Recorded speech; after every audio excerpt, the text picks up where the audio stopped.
하나님 아버지 말씀 함께 은혜 받으실 주님 말씀 함께 기록하겠습니다. 사도행전 9장 15절 16절 말씀입니다.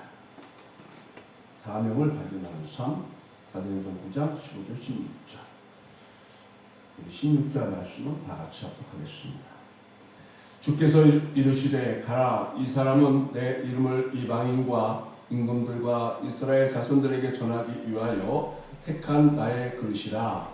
그가 내 이름을 위하여 얼마나 고난을 받아야 할 것을 내가 그에게 보이리라 하시니. 아멘.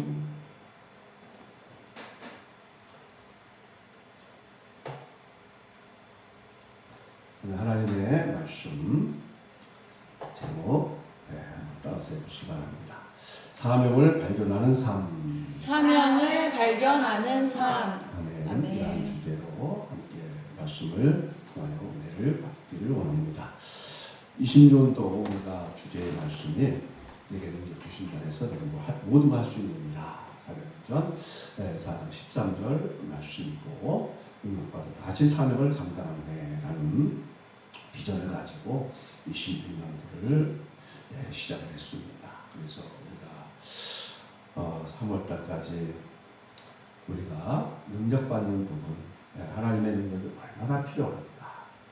그래서 그걸 우리가 알고 깨닫고, 그리고 우리가 받은 능력, 이미 구원받을 때 하나님 주신 능력이 있지만 우리가 더 큰 능력을 성령의 충만함을 받아서 우리가 사명을 감당해 나가자. 그래서 능력 없이는 하나님 주신 사명을 우리가 제대로 감당할 수 없기 때문에, 그래서 능력받는 궁극적인 이유가 우리가 사명을 감당하기 위해서.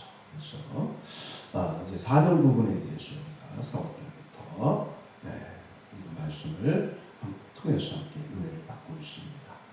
여러분과 제가 무엇보다도 사명이 무엇인가, 또 내게 어떤 사명을 주셨는가, 여러 가지, 특별히 오늘은 사명을 여러분과 제가 제대로 발견하고 내게 준 사명이 무엇인가 깨닫고, 우리 성도님 한 분 한 분과 제가 이 마지막 때 사명을 잘 감당하는 우리 교회가 되고 성도님과 제가 되기를 주의 이름 먼저 축원합니다. 아멘. 우리 사랑하는 성도님들, 특별히 사람들은요, 누구나 의미 있는 삶을 살아가고 싶어 합니다. 그렇게 생각하죠. 저도 그렇고 그런 생각을 해봤습니다. 사람들은 대부분 이 땅에 살면서 정말 의미 있는 삶, 우리가 삶에 목적이 있을 것이다 하고 생각하면서 누구나 삶의 의미를 추구하게 됩니다. 그저 먹고 사는 인생이 아니죠. 왜 사는지 인생을 알고, 그리고 삶의 목적을 가지고 방향성을 설정하고 살아가기를 원합니다. 그런데 문제는요, 열심히 사는데 제가 금방 방향을 얘기했는데 방향 없이 올바른 방향을 설정하지 아니하고 살아가는 분들이 많이 있는 것 같아요. 그래서 열심히 일들을 합니다. 세상을 살아가면서 또 열심히 노력을 합니다. 그런데 어느 순간 마음에 이런 질문이 찾아오게 되는 것 같아요. 그래서 나는 지금 어디로 가고 있는가? 내가 가는 곳이 정말 확실한가? 정말 내가 지금 가는 길이 올바른 길인가? 이런 질문들을 던져보게 됩니다. 그런데 우리 믿음의 사람들은 더 그럴 것 같아요. 자, 이 질문에 대한 답이 저는 오늘 주제의 말씀대로 사명이 아닐까, 이렇게 그 답을 그렇게 정하고 싶습니다. 사명. 오늘 제 본문에서 특별히 바울의 사명이 저는 본문 속에서, 말씀 속에서 어떻게 시작되었는지를 보여주는 말씀이다 라고 그렇게 이 말씀을 우리 성도들과 함께 그렇게 생각하면서 은혜를 받기를 원합니다. 사도 바울의 사명이 어떻게 시작이 되었을까? 물론 다메섹 강에서 우리 예수님을 만나고 기본적으로는 이렇게 생각해 볼 수가 있겠지만 이 본문의 말씀이 더 구체적으로 바울의 사명이 어떻게 시작되었는지를 볼 수 있는 말씀이다라고 말씀을 드릴 수가 있습니다. 특별히 하나님께서 아나니아를 통해서 바울에게 설명하면서 그의 사명을 분명하게 선언을 하고 있습니다. 그래서 이 말씀에서 하나님이 주시는 사명이 무엇인지, 그리고 우리가 어떻게 그 사명을 발견하면서 그 사명을 감당하는 삶을 살아야 하는지, 이 세 가지 부분으로 나눠서 함께 말씀을 통해서 은혜를 받기를 원합니다. 15절 말씀에 우리는 사명은, 저는 이렇게 이 말씀을 보면서 이런 은혜를 받았습니다. 따라합시다. 하나님의 주권적인 선택에서 사명이 시작되었다. 아멘. 본문 15절을 우리가 함께 다 같이 합독합니다. 본문 15절. 시작. 주께서 이르시되 가라, 이 사람은 내 이름을 이방인과 임금들과 이스라엘 자손들에게 전하기 위하여 택한 나의 그릇이라. 아멘.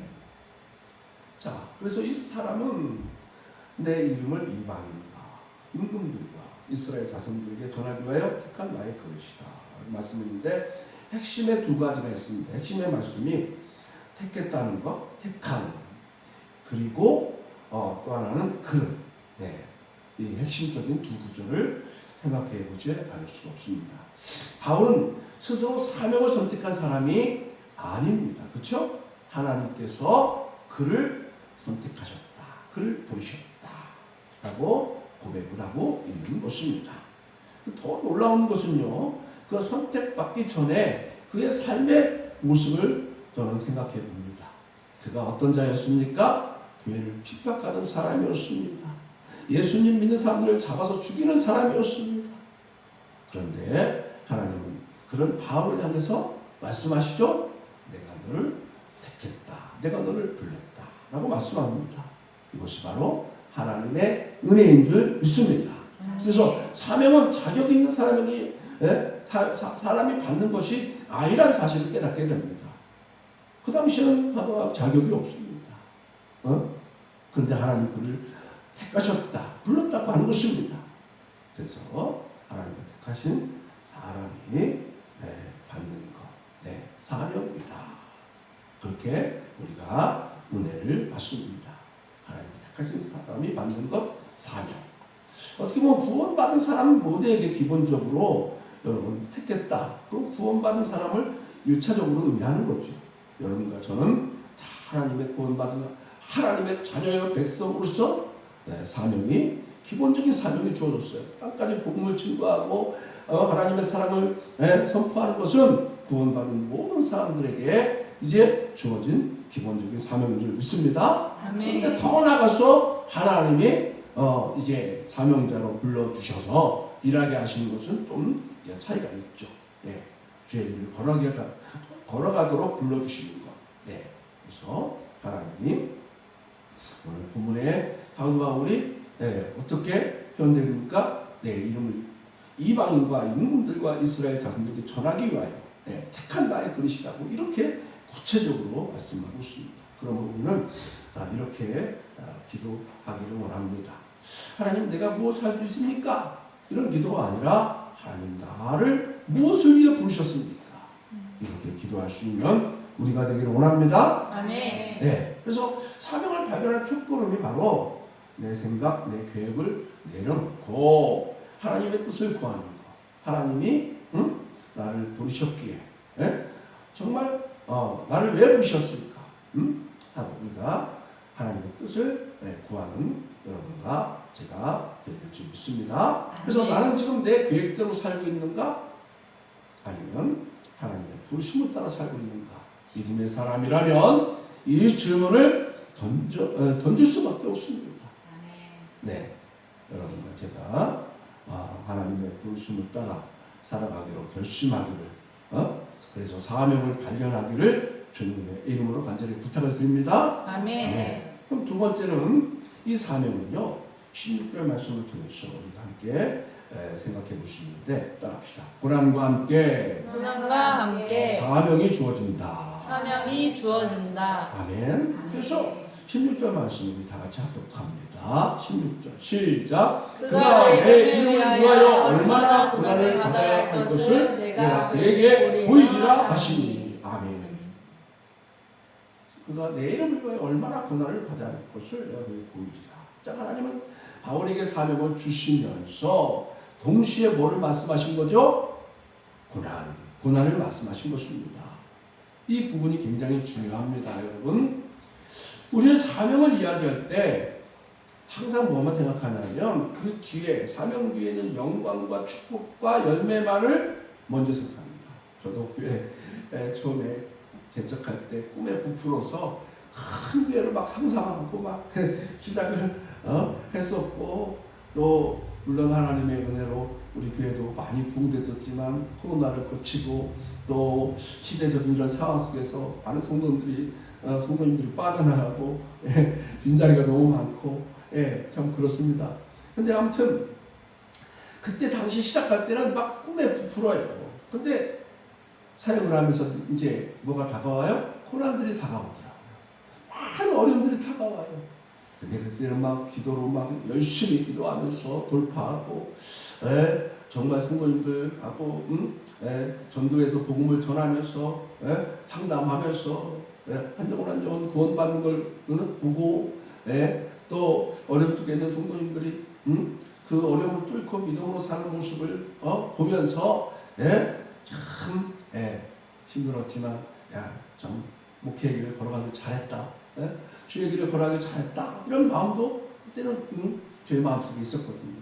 자, 그런데 대부분 보면 이 고난 뒤의 영광인데, 우리 예수님도 고난 후의 영광을 말씀하셨는데, 우리는 이 고난을 생각 안 하고 영광만 생각하는 경우가 너무 많은 것 같습니다.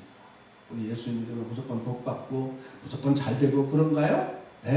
아니지 않습니까? 오히려 더 고난이 있어요. 우리 예수님도 나를 믿으려 나를 따라오는 자기를 부인하고 자기 십자가를 들고 나를 따라오너라라고 말씀하셨잖아요. 이 고난의 십자가를 말씀을 하셨습니다. 사명은요, 그래서 값없이 감당할 수 없다. 아멘. 따라합시다. 사명은 값없이 감당할 수 없다. 아멘. 이것을 우리는 사도 바울의 생애를 통해서, 또 주님의 생애를 통해서 우리가 깨닫게 되는 것입니다. 사도 바울은요, 주님 때문에 매를 맞잖아요. 복음 때문에 매를 맞잖아요. 감옥에 갇히잖아요. 사람들에게 버림도 받잖아요. 또 죽을 뻔한 일들이 5번이나 있었죠. 그럼에도 불구하고 그는 뭐를 포기하지 않았어요? 사명을 포기하지 않았습니다. 전역에서 큰 도전을 받고요, 또 위로를 받고요, 용기를 다시 얻습니다. 그래서 사명은 변경이 아니라 무엇입니까? 부르심에 대한 확신으로 감당하는 것인 줄로 믿습니다. 아멘. 하나님이 사도 바울을 부르셨다는 그 확신이 있었기에 이 고난을 돌파했던 것을 우리는 볼 수가 있습니다. 물론 성령의 충만함과 하나님의 능력으로 감당했지만 정말 하나님의 부르심이 그에게 있었기 때문에 이 힘든 상황 가운데서도 그는 잘 견디고 이겨나갔다 하는 것입니다. 그래서 여러분과 저에게도 힘든 상황이 있겠지만, 고난이 있겠지만 믿음으로 잘 승리하기를 주의 간절히 부탁을 드립니다. 아멘. 그래서 우리 청년, 우리가 이제 처음 예수님을 만나고 이제 신앙생활을 하지만 부모님이 예수님을 안 믿기 때문에 그 반대 속에서 안 나오는 분들이 많잖아요.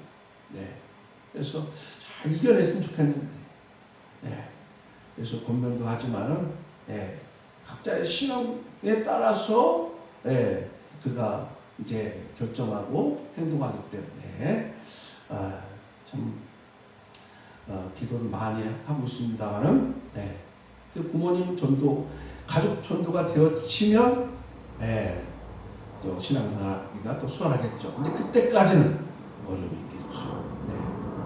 그래서 특별히 우리 청년 중에서, 남자 청년 중에서 아버지가 또 교회 나가는 걸 반대한다고 해서 열심히 기도하자, 내 아버지의 마음이 바뀌어지고 네가 복음의 삶을 살아서 전도 해서 아버지를 주님께로 인도한다면 역사가 일어날 것이다. 이제 그렇게 건면하고 이제 얘기를 했습니다. 자, 그런데 이런 고난이 올 때, 어려움이 올 때, 저는 우리 많은 분들이 이런 생각을 할 것 같아요. 왜 나에게 이런 일들이, 고난이, 어려운 일들이 다가올까? 그런 생각을 안 할 수가 없어요. 목회자인 저도 그런데 우리 신부님들은 어떻게 했느냐 하는 것입니다. 그런데 여러분과 제가 고난은 짐이 아니고 하나님 주신 부르심의 사명을 따라서 가는 과정임을 우리가 깨닫는다면, 그리고 하나님이 함께 하신다는 사실을 깨닫는다면, 그리고 사건대 현재의 고난의 장차 우리에게 나타날 영광과 좋게 비교할 수 없도다 라고 말씀하신 그 말씀을 의지한다면 여러분과 저는 반드시 부르심이 합당한 사명의 길로 이 고난을 잘 뚫고 나아가게 될 줄로 믿습니다. 아멘. 그렇게 되기를 간절히 소망합니다. 그래서 우리는 고난이 올 때, 어려움이 올 때 사명을 내려놓는 사람이 아니라 우리가 끝까지 잘 붙들고 가는, 하나님의 종 사도 바울이 그랬고 또 많은 믿음의 선배들이 그랬고, 구름같이 허다한 믿음의 증인들이, 믿음의 선배들이 그 길을, 고난의 길을 복음을 위하여, 주님을 위하여 그 길을 걸어가고 승리했습니다. 우리 주님도 십자가로 승리하셨죠. 부활로 승리하셨죠. 여러분과 저도 그렇게 되기를 간절히 원합니다. 아멘. 아멘. 자, 세 번째, 이제 우리가 15절 마지막 부분에서 우리가 또 한 가지 더 이제 결론 부분입니다. 더욱더 우리가 사명을 발견할 수 있는 아주 귀한 말씀인데요. 따라합시다. 사명은 하나님의 열매로 완성되어진다. 아멘. 반드시 하나님의 열매로 이 사명이 완성된다는 사실을 우리가 15절 말씀에서 더욱더 깨달을 수 있게 됩니다. 15절에 주께서 이르시되 가라, 이 사람은 내 이름을 이방인과 임금들과 이스라엘 자손들에게 전하기 위하여 라고 말씀을 하고 있습니다. 이 말씀은 단순한 계획이 아니라 하나님의 약속인 줄 믿습니다. 약속은요 실제로 이루어졌죠. 그래서 사도 바울은 수많은 교회를 세웠어요. 복음을 전하고 수많은 영혼들을 구원시키고, 그래서 복음은 결국 어디까지 전파됐습니까? 로마까지 전파됐어요. 끝까지 사명을 감당했기에 놀라운 열매들이 있었던 것을 말씀을 통해서 볼 수가 있습니다. 그래서 하나님이 시작하신 사명은 하나님 반드시 완성하신다. 아멘. 여러분, 제가 믿고 나아가는 그 믿음이 있기를, 그래서 사명을 감당하기를, 내게 준 사명이 무엇인가 이 시간은 먼저 발견하기를 주님의 이름으로 간절히 부탁을 드립니다. 아멘. 그래서 우리는 과정을 보지만 하나님은 결과를 보고 계세요. 이미 결과까지 알고 계십니다. 우리는 씨를 뿌리지만은 하나님은 열매를 맺게 하시는 놀라운 하나님이심을 믿고, 여러분과 제가 이 고난을 잘 믿음으로 돌파해 나간다면 하나님께서 주시는 놀라운 열매를 보게 될 줄 믿습니다. 아멘. 그래서 사도 바울도 많이 낙심했어요. 근데 보면은 내가 낙심하지 않냐니, 내가 낙심하지 않냐니, 이런 표현들을 많이 썼습니다. 우리 성도님께서 낙심하지 않기를 간절히 원합니다. 아멘. 마귀가 원하는 거예요. 우리 옆에 분들 보시고 위로합시다. 우리 낙심하지 맙시다. 우리 낙심하지 맙시다. 주님께서 함께 하십니다. 아멘. 당장 결과가 보이지 않아도, 사람들이 알아주지 않고 상황이 변하지 않는 것 같아도 여러분과 좀 끝까지 계속 사명을 붙들고 나아가기를 원하시는 하나님의 마음을, 주님의 마음을 헤아리는 우리 성도입니다. 제가 되기를, 우리 교회가 되기를 간절히 소망합니다. 아멘. 그래서 결과가 없다고 지금 사명을 포기하고 있지는 않습니까? 아니면 여러분과 저가 하나님 기뻐하는 모습으로 하나님을 신뢰하면서 끝까지 계속 사명을 감당하는 여러분과 제가 되기를 간절히 원합니다. 아멘. 그러니까 우리의 사명은 끝까지 사명을 감당하는 거 주님 나라 갈 때까지 열매를 주실 줄 믿고 열매는 하나님께 맡기고 나아가는 여러분과 제가 되고 우리 교회가 되기를 간절히 원합니다. 아멘. 그래서 오늘 말씀을 정리하면 사명은 내가 정하는 것이 아니고 하나님이 주권 속에서 정하신다. 뭘로? 하나님이 부르심으로. 아멘? 우리를 소명하신다. 그리고 사명 속에는 반드시 뭐가 있다? 고난이 함께 있다. 포함되어 있다. 자기 십자가가 있다. 아멘? 아멘. 그러나 사명은 결국 반드시 열매 맺게 하신다는 이 놀라운 오늘 말씀을 통해서 이제는 내 뜻대로 살지 않고 주님 뜻대로 살면서 주님을 따르겠습니다. 또 고난이 와도 사명을 내려놓지 않고 사명을 감당하겠습니다. 결과가 보이지 않아도 하나님께서 주실 열매를 바라보며 끝까지 감당하겠습니다. 이런 우리 성도님과 제가 되어서 사명을 발견한 사람답게 흔들리지 않고 포기하지 않고 사명을 정말 감당하기 위하여 힘내시기를 주님의 이름으로 간절히 부탁을 드립니다. 아멘. 저도 힘을 내겠습니다. 우리 동생님도 힘내시기를 부탁을 드립니다. 아멘. 그래서 사명을 따라 사는 사람이 되기 위해서 내게 준 사명을 다시 발견하고 다시 시작을 해도 늦지 않은 줄 믿습니다. 아멘. 오늘 하나님 주신 내게 준 사명이 무엇인지 알게 해 주시옵소서. 그리고 흔들리지 않고 정말 사명을 감당하는 저희들의 삶으로 나아갈 수 있도록 이 고난 뒤에 있을 영광을 바라면서 이 고난을 잘 믿음으로 통과하게 도와주시옵소서. 내게 주신 열매를 바라보면서 정말 지금 현재의 고난을 잘 견디면서 정말 사명을 감당하는 제가 되게 도와주시옵소서. 우리 주여 한번 외치고 자기 목소리로 간절히 기도합니다. 주여!